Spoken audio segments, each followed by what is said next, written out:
I've been getting comments asking how do I edit my intros in After Effects, and honestly it might seem like a complicated process, but it's not. I just know a lot of basic editing methods. It only seems complicated because when these methods are combined they look like rocket science. But the truth is it all begins with knowing the basics. So today I'll give you 5 editing tricks I often use in my videos that take less than 15 seconds to create and are a complete game changer. You can implement them right away and you don't even need to open After Effects. You can just watch the video and you will most likely remember.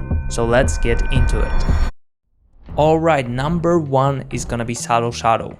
This is something I use all the time. So let me just grab something from Motion Essence, quick promotion of course. And here we have an animation of mine. And it looks really cool, but the thing is that we want to separate it a little bit from the background. So what I usually do is just add drop shadow to this. And obviously the default settings are not looking the best. So what I'm gonna do with this is just head over here to the properties and I'm gonna change the opacity to 20%. Then you want to recenter the shadow so it's in the middle. So we're just gonna set it to 0. And then if you bump up the softness, it's gonna pop up. So usually I set it up to 200 or 150. So this was before and after. Let me just put it side by side. So let's turn it off here. And here you have the difference. Alright, another thing you could do is just use warp. This is gonna give you that bulky TV look. So basically you just right click over to new adjustment layer and you type in warp. You're gonna get this effect. So we don't really want that. So we're gonna head over to warp style and we're just gonna change it to fish. Actually, my bad, it's fisheye. So now if you play around with the band, you're gonna be able to adjust how convex or concave it looks. So now let's say we're just gonna create a movement for this animation. I'm just gonna slide it in from the right. Let me just add a graph here. So whenever you got the movement, it's just gonna make it so smooth. So let me just show you before. I mean, yeah, it looks like trash. But now it's buttery smooth. Now's the time for another effect. So if you're editing and you constantly use the same white background or the black background, you can just make it a little bit different by adding grid. So what I'm gonna do is just make sure to create a new solid. And now what I'm gonna do with this is just apply grid effect. And now this is already looking pretty cool. I'm gonna just change the size from to width slider.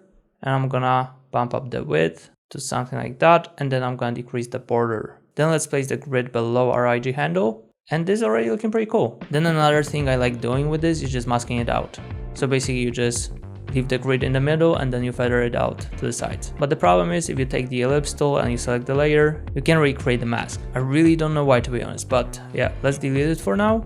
And we're gonna pre-compose that layer. So just right click over to pre-compose, make sure to move all attributes into the new comp, hit OK. And then over here, I'm gonna take the ellipse tool again. And now we can create a nice circle. So now I'm gonna just feather it out. So just click F on the keyboard, mask feather is gonna pop up.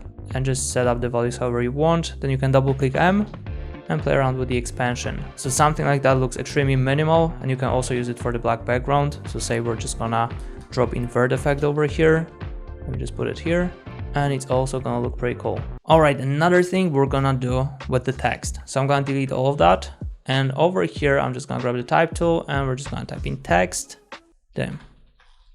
And then I'm gonna recenter the layer and what you want to do with this is just make it more in Mr. Beast style. So I'm gonna change it to yellow.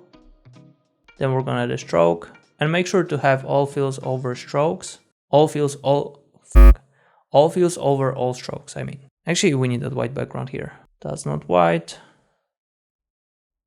Alright, so then you can just play around with the thickness. So this is kind of related to one of the recent tutorials, but this is a simplified method. So I'm pretty sure you've watched some of the entertainment videos and they usually kind of make the quality worse, but it kind of makes the video look better.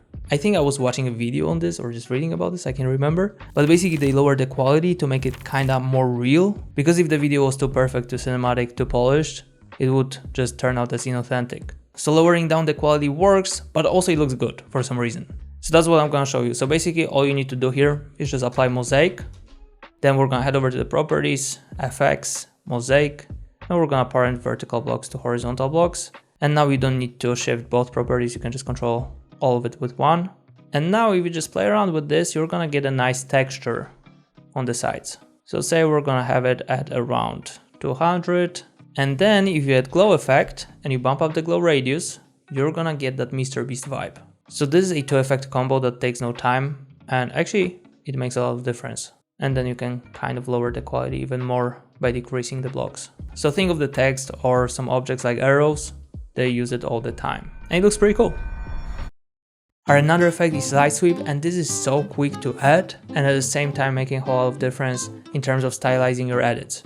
So actually we're gonna take something from the money. We kind of want to have a black animation. Quick checkout is gonna be perfect. So that's what we have here. So low-key it already looks fire, but with light sweep it's gonna be even better. So let me just show you. I'm gonna add CC light sweep effect to this. Damn, I can't type. Alright, we got it. And now what I really like doing is just removing that sweep on top of the animation and just leaving the edges. So what I'm gonna do with this is just make sure that the center is set up in the middle of the animation. So we're just gonna take Y, place it over here. Then we can leave sharp. It kind of looks cool because it's thicker over here and then it's nicely fading away. And then we're just gonna decrease the sweep intensity to 0. I'm gonna bump up the width. And once you have your center in the middle, we're gonna automate it by adding an expression to the direction. So I'm just gonna hold down Alt, click on the stopwatch, and here we're gonna type in time, asterisk, and let's say 100 or 150 should be good. And this just looks so good. It's just making it so much nicer.